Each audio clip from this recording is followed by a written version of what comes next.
Good afternoon, good evening, or good morning, wherever you are in the world. Today we're back with another one of Nathan Bell's commentary videos, and today Nate wants to talk to you about anger. Yeah, well, I'm going to talk about anger today. I feel a lot of anger personally, and my view is that anger is natural. Some people get very concerned and sensitive around anger, and sometimes when we see people expressing anger, we can get very offended and very hesitant and scared. It's a security thing. We want to make sure that we're not going to get attacked, but I think we have to acknowledge that anger is natural. I feel like our society has become particularly sensitive towards anger in the last 20, 30 years, and some people are starting to respond to anger as if it is mental illness, particularly if you're with a psychiatrist and you express anger, they will throw terms at you like agitated and psychotic. But I want to say clearly my view that anger is not psychosis. Anger is a natural human emotion which we all feel, and I think anger comes from being dissatisfied with life. So I think some people just are naturally very angry people, and they express a lot of anger. But I think psychologically, anger comes from being dissatisfied with life. I know a lot of the anger that I feel is because I'm dissatisfied with my circumstances, and I'm dissatisfied with how others have treated me in my life. And I'm also dissatisfied with the world. So Zach the Rocker from Rage Against the Machine says my anger is a gift. I agree with that, because anger can motivate us to act for change in the world as well. You know, we should be angry when we see injustices in the world, and that's one thing I want to say is if someone is expressing anger because they have a sense that there is injustice, then that should be okay. You know, we have a right to seek justice in the world, so if we see injustice, we should be angry. If we see unfair treatment of people, or we see murder or mistreatment or abuse, we should be angry, and we should express anger. And people express a lot of anger during protest action, and I think that that's good. That's healthy anger. It's like, it's interesting. Some people might argue that all anger is mental illness and all anger is unhealthy. And it's like heavy metal music. Some people might say, oh, well, heavy metal music promotes aggression and violent behaviour. But I think heavy metal and aggressive music is a healthy way to express feelings of frustration and anger in a productive way. I think our society, a lot of people want to deny that there's any validity to feeling angry, because we get confronted by people who express anger, and it confronts us and it scares us. And also it's this subconscious bias where we don't want to acknowledge that other people feel frustrated. We don't want to acknowledge that they feel wronged. If a person feels wronged, people have a right to feel wrong. And I said this in one of my videos about psychiatry and expressing frustration. If I'm expressing frustration or anger, it's because I feel wronged and I feel that injustice has been committed against me. I'm not just some maniac yelling and screaming. I think some people, when they see people frustrated and angry, they just have this simplistic view that that person is just a maniac, yelling and screaming senselessly. No, anger is not senseless. Most people who are expressing anger for a very sensible reason, because they feel wronged or they feel injustice has been brought upon them.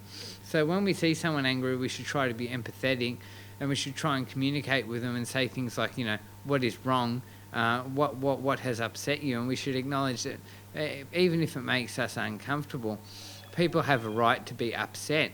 People get upset. I think we've come into this point in our society, and a lot of this is because of how the mental health system is training our society at the moment, where we're denying the validity of human emotions, especially emotions that make us uncomfortable. We don't want to address other people's problems, so when we see someone that's angry, we just dismiss their anger as mental illness or as irrational, and we don't want to talk to them about what their rationale is or what their reasoning is as to why they're behaving that way.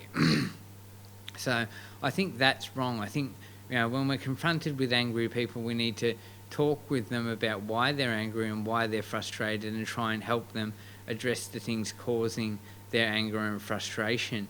But we have a right to protect ourselves, and angry people, particularly angry men in our society, have caused a lot of problems and a lot of difficulty for people. And we don't have to tolerate abuse either. People yelling and screaming and shouting, even if they're frustrated, people shouldn't yell and abuse other people, and they shouldn't attack other people. They shouldn't strike other people. So, we have the right to seek to punish people who act aggressively. But I don't see endless punishing aggressive people. And the problem is particularly with men who are aggressive and angry.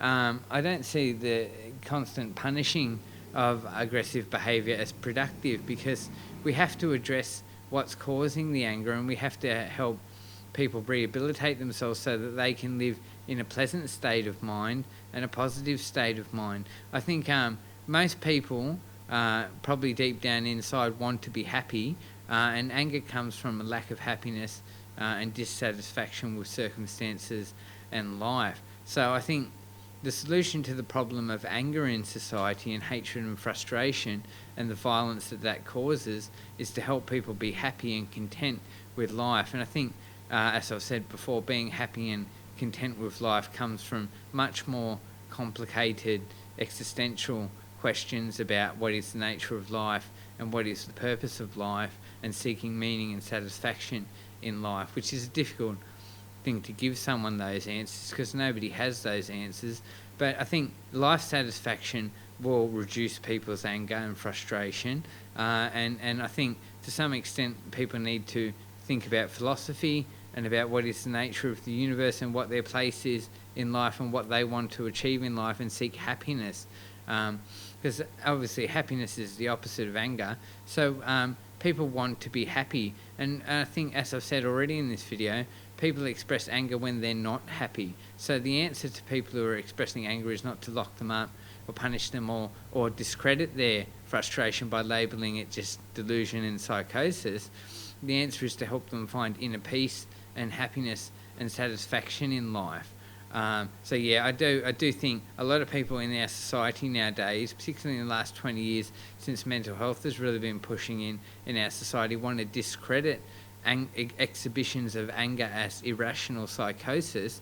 But anger is not psychosis. Anger is natural emotion that we feel when we're dissatisfied with life. So those are some of my thoughts on anger and how to treat anger. And obviously we want to treat anger. We want people to be happy, and we don't want people to be violent and aggressive and to harm others. And even if a person is rightly frustrated, they don't have the right to harm others, and we have a right to protect ourselves against that. So those are some of my thoughts on anger. So drop a comment in the comment section about what you think about anger.